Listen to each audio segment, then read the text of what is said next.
I was back at work after a week off and just getting the hang of things again.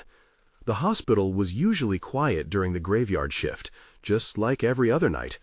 I had been a nurse for 7 years, but that night was different. I couldn't shake the feeling that something was wrong. There was a patient in room 204 who I had never seen before. I checked the chart, but it didn't give me much information. It felt odd being in that room.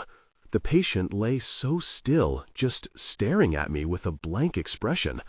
I felt compelled to return, but I didn't know why. Over the next few nights, I found myself checking on room 204. Every time, the same patient was there, eyes fixed on me. I felt uneasy, as if I was being watched. One night, I thought I heard a faint voice coming from the empty maternity ward. It sounded like crying, but I told myself that nobody had given birth lately. The cries echoed in my mind, prickling my skin. Then, the weird things started happening. Monitors beeped for no reason. Lights flickered in the hallway. I felt a chill crawl down my spine. I was scared, but I brushed it off as fatigue. Still, the shadows outside my line of sight made my heart race. One night, I approached room 204 and knocked softly. No response, just silence. My hands shook when I opened the door. The patient was there, still staring at me. I asked, "Are you okay?" No answer. The silence felt heavy, and I wanted to leave. Then I heard it, a loud crash from the maternity ward. My heart raced as I rushed down the hallway. I found the room empty, the lights out, but the cries lingered, soft yet haunting. There was nothing there. Part of me wanted to go back to room 204. What if I was imagining it all? I stood frozen for a moment. Then I heard it again, a whisper, or maybe just a breath. It didn't sound like it came from me. I turned around quickly, but nobody was there. The hairs on my neck stood up. Something was wrong. I felt the weight of the hospital closing in on me. I wanted to run, but my legs felt heavy. I needed answers, but I also felt fear wrap around me. I felt trapped, like the walls were pushing me toward room 204. I hesitated, then caught a glimpse of movement out of the corner of my eye. I turned, but again, nothing. My gut twisted, and I wondered what was happening around me. Was it the patient? Was it something else? All I knew was that the night was getting darker, and I was not prepared for whatever might come next. Each passing moment left me questioning my own reality. What was hiding in plain sight, and how much did I really want to uncover? I stood in the dim hallway, feeling a mix of dread and curiosity wash over me. I shouldn't have been drawn to room 204 again, but my legs seemed to have a mind of their own.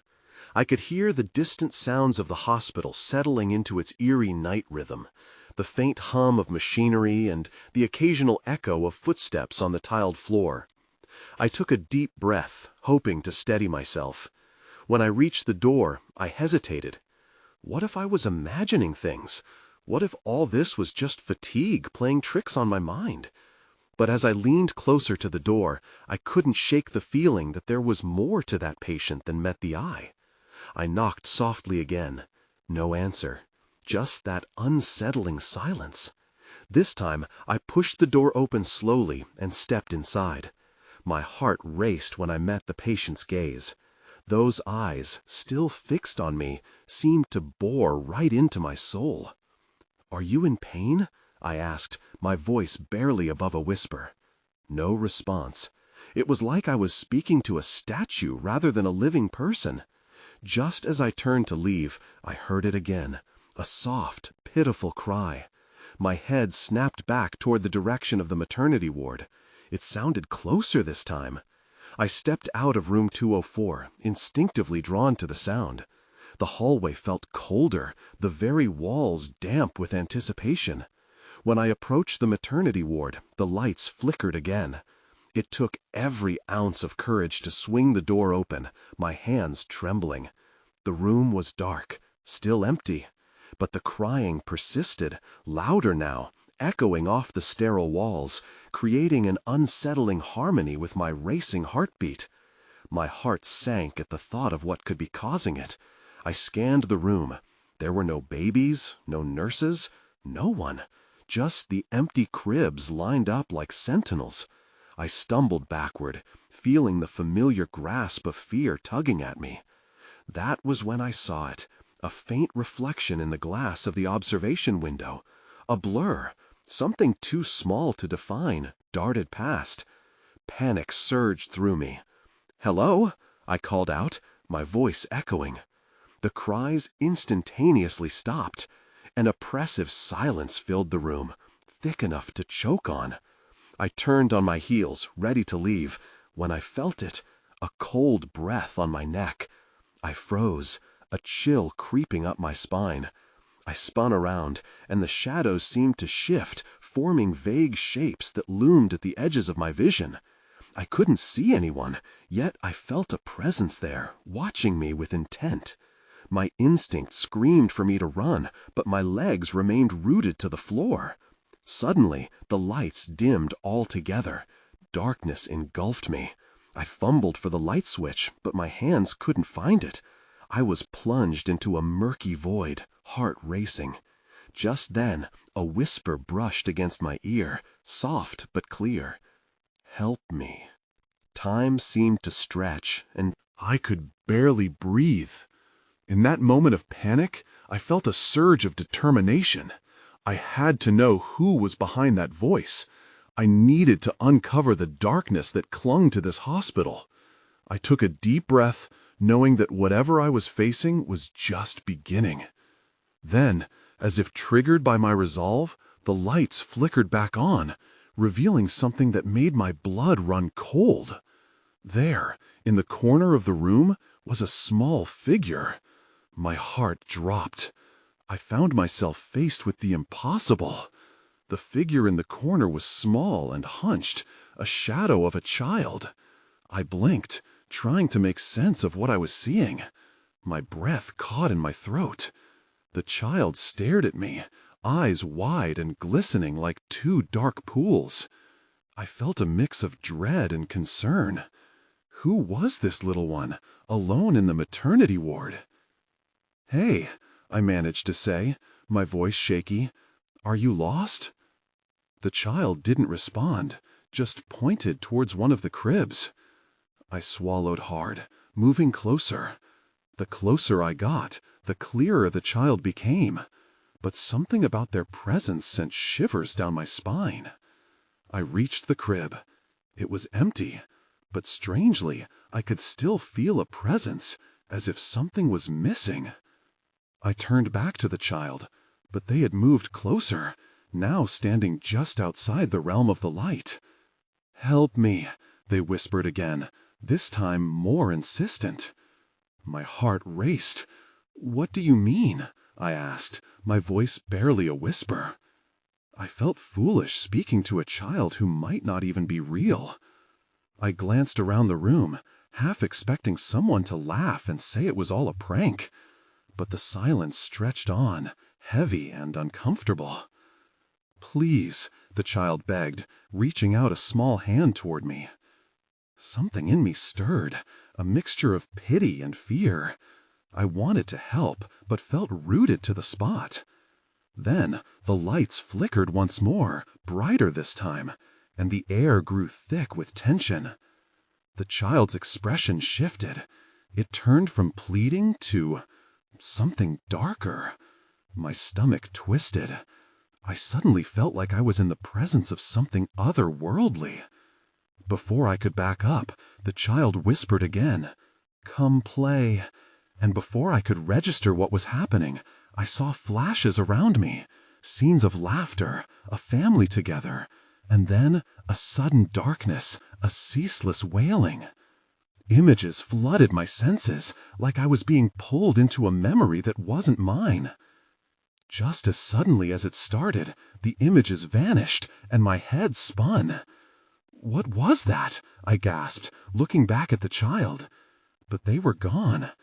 I searched the room frantically, but found nothing but cribs and the sterile walls of the hospital. The air felt different now, charged with a sense of urgency. I wasn't alone, not just in presence, but connected somehow to what had unfolded in that instant. I stepped back, my heart pounding Against my chest. Had I just witnessed a glimpse of the past? Was this child a figment of something lost? I turned to leave the maternity ward, but stumbled back as I caught sight of a figure in the hallway outside. A nurse, perhaps? But as I squinted to see, the figure seemed to shift, dissolving into shadow. Fear gripped me again.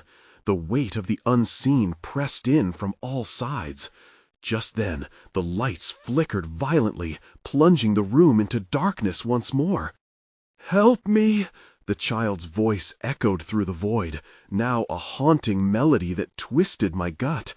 I felt a rush of desperation. I had to get out, so I did the only thing I could think of. I ran. As I burst through the door, I heard a sound that made me stop dead in my tracks. The unmistakable sound of a baby crying, piercing the silence of the hospital. Where was it coming from? My heart thudded loudly as I faced the unnerving reality of what lay ahead. I hesitated, torn between fear and the instinct to investigate. The cry echoed again, sharp and desperate, and it pulled me forward despite every nerve in my body screaming to flee. I moved cautiously down the dimly lit hallway, shadows creeping along the walls like dark tendrils. The maternity ward felt different now.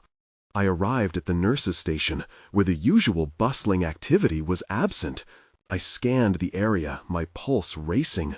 The cry came again, louder this time, reverberating through the silence. Where could it be coming from? Before I could think twice, I stepped toward the source, passing row after row of cribs. The nursery felt eerie, almost like a tomb. I glanced into each crib, expecting to see a baby, but they were all still, unoccupied. It felt wrong, too quiet for a space meant for new life. Then I saw it. The door to the supply room ajar, a sliver of light emanating from within. The cry was clearer now, mingling with the sound of something else, something soft and almost rhythmic, like a lullaby. I approached the door, heart hammering in my chest. I wanted to call out, to announce my presence, but the words stuck in my throat. The closer I got, the stronger the urge to turn back grew. Shadows danced around me, flickering in the dim light. Taking a deep breath, I pushed the door slowly. It creaked open, revealing a room cluttered with medical supplies and baby blankets piled haphazardly. Amidst the chaos, I spotted a small bassinet tucked in the corner. The sight of it pulled me closer. The cry, now muted, seemed to come from there. I stepped inside, ready to confront whatever horror awaited. As I reached the bassinet, my breath hitched. It was empty, yet somehow the blanket inside was gently moving, as if something unseen was shifting beneath it. My fingers trembled as I reached out to touch it. Suddenly, the wailing resumed, piercing through the silence like a knife. It filled my ears, echoing off the walls and bouncing back to me. Fear coursed through me. I jerked back, slamming into a cart of supplies, sending bandages spilling to the floor. Just as I scrambled to regain my footing, I noticed a flicker of movement in the shadows. My heart skipped. I turned to see, but the figure was gone, dissolving into the corners of the room. I wasn't alone anymore. In a moment of instinct, I grabbed the empty bassinet and started backing away. That's when I heard laughter, twisted and high. It sent ice coursing down my spine. I turned and bolted from the room, crashing through the door. I didn't stop to look back, my legs moving faster than I thought possible, adrenaline surging. Panic enveloped me as I stumbled into the main hallway. The lights flickered again, and for a brief moment I glimpsed something at the far end. A child. A familiar child from earlier, the same wide eyes staring back at me. But there was something different about them now. They looked more desperate, an urgency in their gaze that made my skin crawl. Without hesitation, I dashed past them, not even pausing to linger. But just as I reached the main exit, the lights cut out completely. Darkness swallowed me whole. In the silence, I felt it, an unseen presence. "Help me," the whisper echoed, taunting me, and only then did I realize I had no idea how to escape this nightmare. I stumbled forward, hands outstretched, hoping to find some semblance of reality in the pitch black. Panic gripped me. I had run headlong into obscurity, where shadows reigned.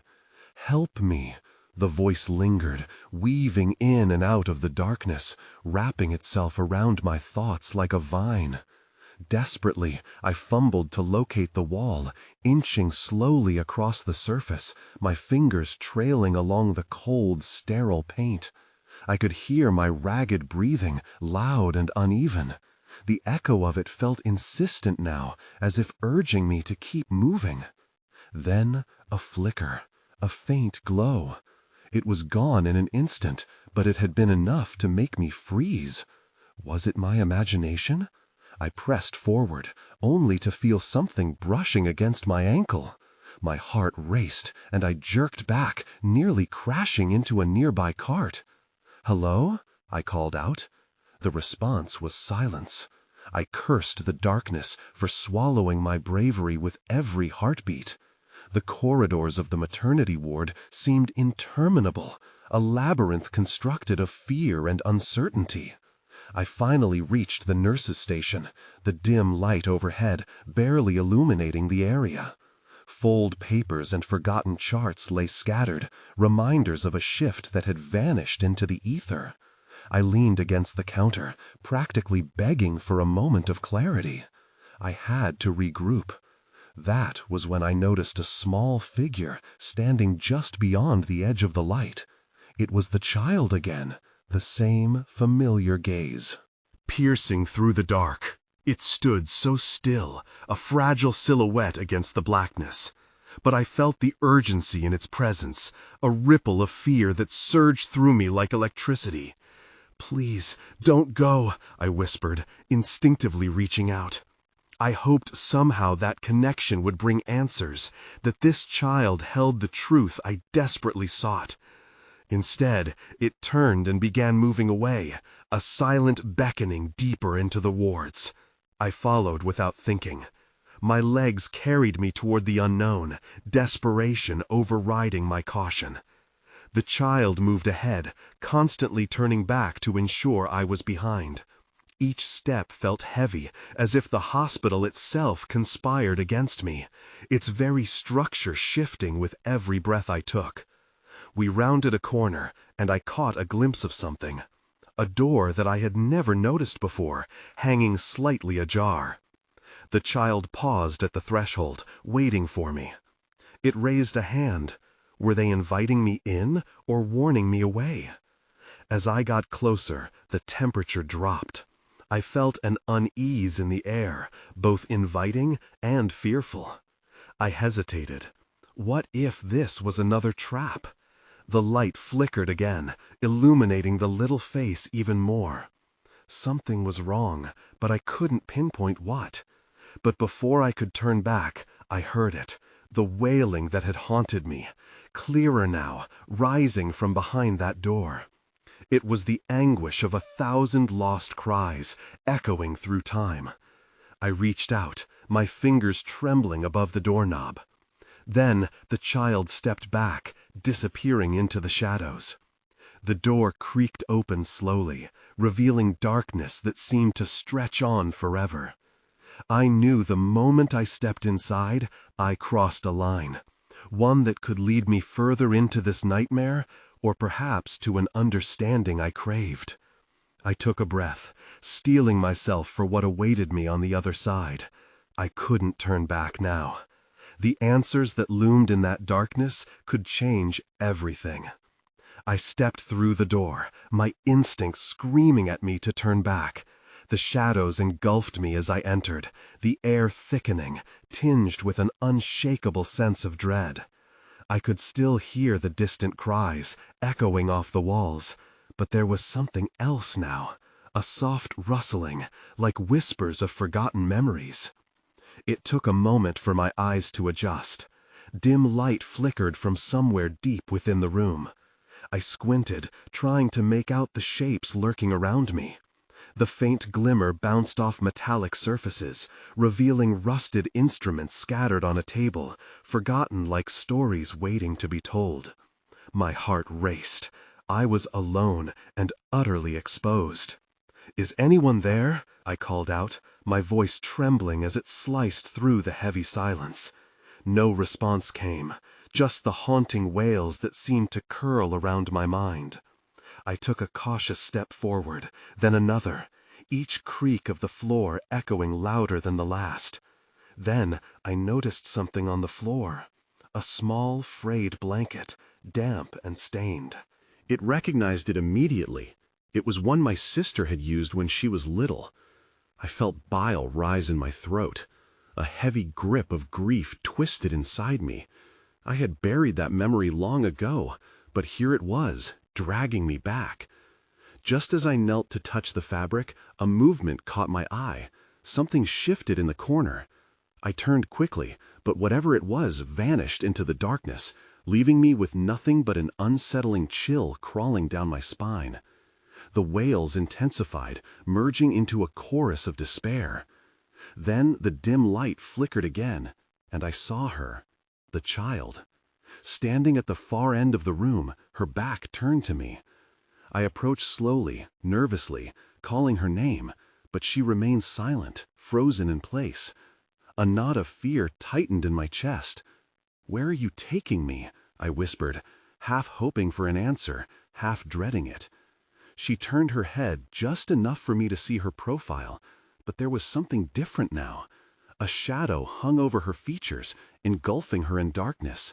It felt wrong, almost as if she was not entirely there. I reached out, daring to take a step closer. Just then, another sound broke through, the unmistakable clatter of metal. I spun around, searching for the source. A surgical tool rolled across the floor, reverberating as it came to a stop near my feet. Adrenaline surged, propelling me forward. I had to get out. I turned back to the child, but she was gone. Panic flooded my mind. Where had she gone? I rushed toward the door, but as I reached for the handle, it slammed shut with a force that rattled the walls. Then everything went dead silent. The cries had stopped. I felt my chest tighten, smothered by the stillness. Something was wrong. I turned back to the room, breathless, scanning for any sign of movement. That's when I saw it, a faint outline forming in the corner, a figure emerging from the darkness. I couldn't breathe. The shadow shifted, revealing a silhouette that made my blood run cold. It took a step toward me, and my heart raced as I realized I had stumbled into something far more dangerous than I had ever anticipated. The figure moved slowly, deliberately. I could see the outline of a face, but it was obscured, like a reflection in a murky pond. My instincts screamed at me to run, but my legs felt frozen in place. I was trapped, held hostage by fear and curiosity. "Who are you?" I whispered, my voice barely escaping my throat.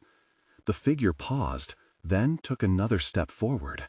I felt an unnatural cold seep into the air, wrapping around me like tendrils. When it spoke, the voice sounded like a long-buried memory surfacing. "You shouldn't be here." The words slipped through the darkness, heavy with sorrow. It struck a chord deep inside me, igniting a flicker of recognition I couldn't place. "Where is she?" I stammered, the words tumbling out before I could think. "Where is my sister?" The figure remained still, but the air shifted. I sensed it had heard me, yet it offered no response, just stood like a statue. My thoughts raced back to the blanket on the floor, the evidence of her past, her presence in a place long forgotten. As I tried to gather my wits, The room shimmered slightly, like a mirage revealing its illusions. Shadows danced on the walls, and suddenly memories flooded my mind. The laughter, the shared secrets, the dark days that followed. Panic clawed at my throat. "Please, I need to know," I pleaded. "What happened to her?" But the figure only shifted, receding into the dark, as if it were being pulled by an unseen force. In an instant, I was thrown back to reality. The room felt alive with voices I couldn't decipher. I turned to leave, my knuckles brushing against the door handle, but a wave of nausea gripped me. I hesitated, glancing back to where the figure had stood. To my horror, it was now gone, replaced by a new presence behind me, a breath on my neck, damp and chilling. I turned, and there, hovering in the periphery of vision, was a pair of luminous eyes, glimmering in the darkness. They pierced through the gloom, fixated on me, full of hidden stories and unspoken truths. Without thinking, I bolted towards the far wall, my heart racing. The eyes followed. The door hadn't budged. It remained stubbornly shut, mocking my desperation. I felt the hairs on my neck stand on end as I pressed against the cold surface, searching for an escape. Then the whispers intensified, each voice rising over the last, wrapping around my consciousness with urgency. "Find her," they demanded. "You must find her." I felt myself start to slide down the wall, panic cascading through my veins. Suddenly, the room began to tremble, the flickering lights buzzing violently, casting shadows that danced and dipped on the floor. I screamed. The air grew thick with dread, as if the very space had become a living entity, wanting to swallow me whole. Just then, the door burst open. A blinding light flooded the room, forcing me to squint. I stumbled forward, breathless, desperate for escape. But as I crossed the threshold, the familiar voice rang out behind me again, clearer this time. "You shouldn't have come here." The weight of the words settled over me, leaving a sense of foreboding that I couldn't quite shake. The echoes trailed off into silence as I stepped into the light, a single thought pressing against my mind. What had I just unleashed? The light spilled out into the hallway, blinding me for a moment. I blinked, trying to adjust, my heart still racing from what I had just left behind. As I took my first few shaky steps, the familiarity of the hospital corridor washed over me. But something felt off. The walls, once a comforting white, now looked faded, the paint peeling in places as if they were trying to escape the memories etched into them. I turned back, half expecting the figure to follow me. But there was nothing, only the quiet hum of fluorescent lights above. I gulped down the lingering dread, pushing forward. Each step felt heavy, like the air around me was thickening with every heartbeat. I needed answers, but where could I find them? I glanced at my watch, just past midnight. How long had I even stayed in that room? Ahead, I saw a flicker of movement near the nurse's station. My colleague, Sarah, was bent over a chart. Relief washed over me. I hurried towards her, desperate for the comfort of familiar faces. "Sarah!" I called, my voice just above a whisper. She turned, her brow furrowed. "You okay? You look like you've seen a ghost." "Something happened back there," I stammered, my mind racing to articulate the unexplainable. "I saw a figure, and it talked to me about my sister. I need to know if she's here." Sarah eyed me skeptically, but softened at the mention of my sister. "I haven't seen her. Everyone's accounted for. Unless—" She trailed off, biting her lip, her gaze drifting away. "What?" I felt a cold chill crawl down my spine. "Unless she's in the records. But you should be careful. There are things in this place." She shook her head, as if dismissing her own thoughts. "Let's check together. Come on." As we walked, the fluorescent bulbs flickered ominously, making shadows leap along the walls. Each step echoed in the empty corridor, creating a rhythmic beat that felt unsettling. I tried to steady my breathing, but it was hard. We reached the records room, and Sarah began sifting through charts. The silence pressed in on me, heavy and tight. Memories of my sister's laughter mingled with flashes of her absence. I know she was here, Sarah. I can't shake this feeling. Something is wrong. I believe you, she said quietly, finally pulling a chart from the pile. Her fingers traced the name on the cover. Here it is. But what? What is it? My heart raced again, anticipation building. She glanced at me, concern etched on her face. It says she was treated here, but not discharged. Just gone. Gone, I repeated, a sense of dread clawing its way back into my chest. What do you mean? An uneasy silence stretched between us. Sarah hesitated, then opened the chart. The room felt cold again, and my heart sank as I read the notes. Then, everything went dark. The overhead lights blinked off, plunging us into an oppressive shadow. Sarah, I called out, panic rising. But there was no response. All I could hear was my own breath quickening in the darkness. Suddenly, a faint glow emerged from the far corner of the room. I squinted, fear coiling in my stomach as I stepped closer. There, illuminated by the eerie light, was a figure. Not the same as before, but one I recognized. My sister. The sight sent a jolt through me. "Sophie?"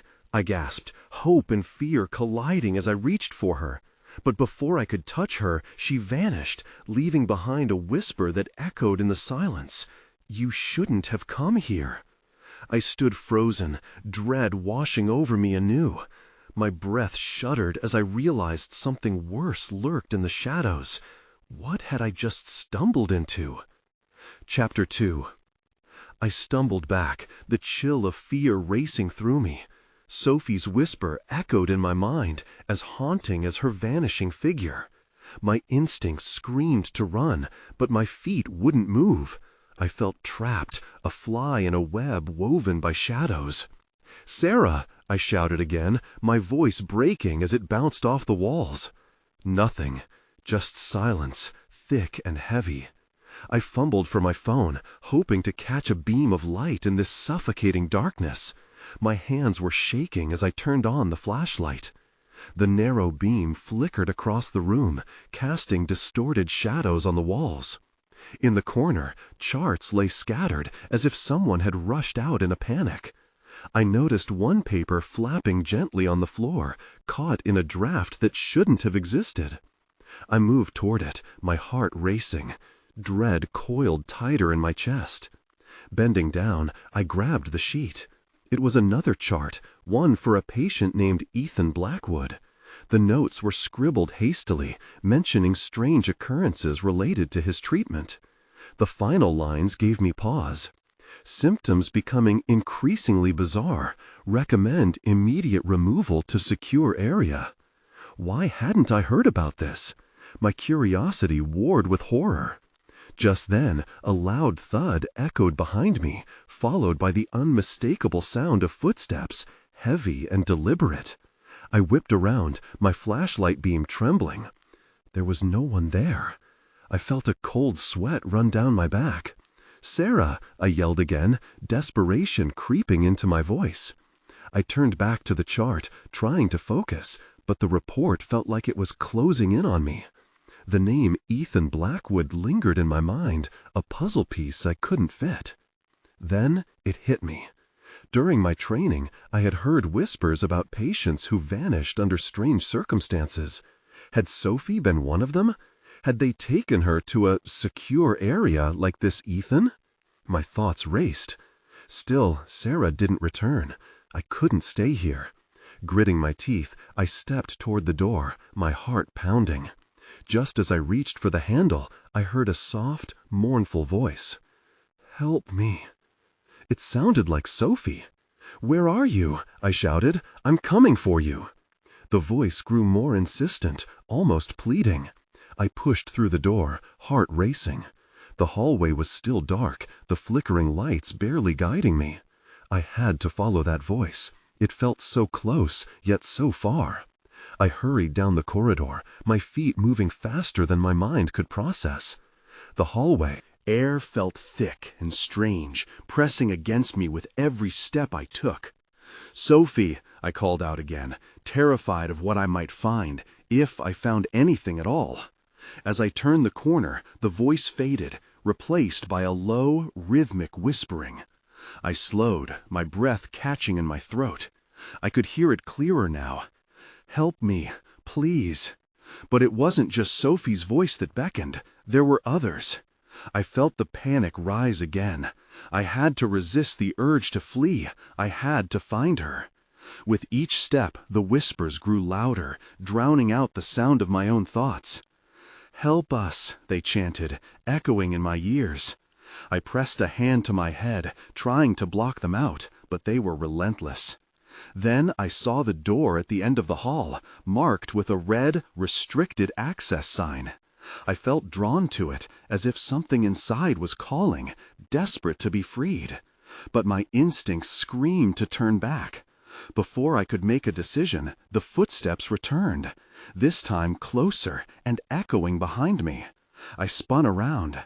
The dim light revealed a figure in the corridor, face obscured. My blood turned to ice.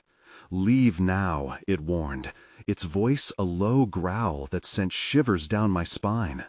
Something sinister lay beyond that door, and I couldn't shake the feeling that whatever it was, it wanted to keep me from entering. I was at a crossroads. Did I confront the figure and search for Sophie, or did I escape? The tension knotted my stomach. Just then, the whispers swelled to a crescendo, and the light flickered again. I had to decide quickly. My heart raced, the decision coiling tightly in my chest. The figure loomed in the shadows, a silhouette against a backdrop of flickering lights that sought to amplify the terror crawling up my spine. "Leave now," it repeated, voice low and forceful. The air felt electric, crackling with dread. But Sophie's voice lingered in my mind, echoing with desperation. "Help me." It snaked through the haze of fear, tugging at the remnants of courage I could muster. I took a step toward the door, toward Sophie. Whatever was lurking inside couldn't possibly be worse than the weight of not knowing. With a surge of adrenaline, I pushed past the figure, feeling the air shift as I did. "No," it growled, a sound like gravel against stone, and I refused to look back. I grabbed the handle of the door marked "Restricted Access," twisting it with sweaty palms and throwing it open. A dark room lay before me, scattered remnants of forgotten memories. The room was a crypt of the hospital.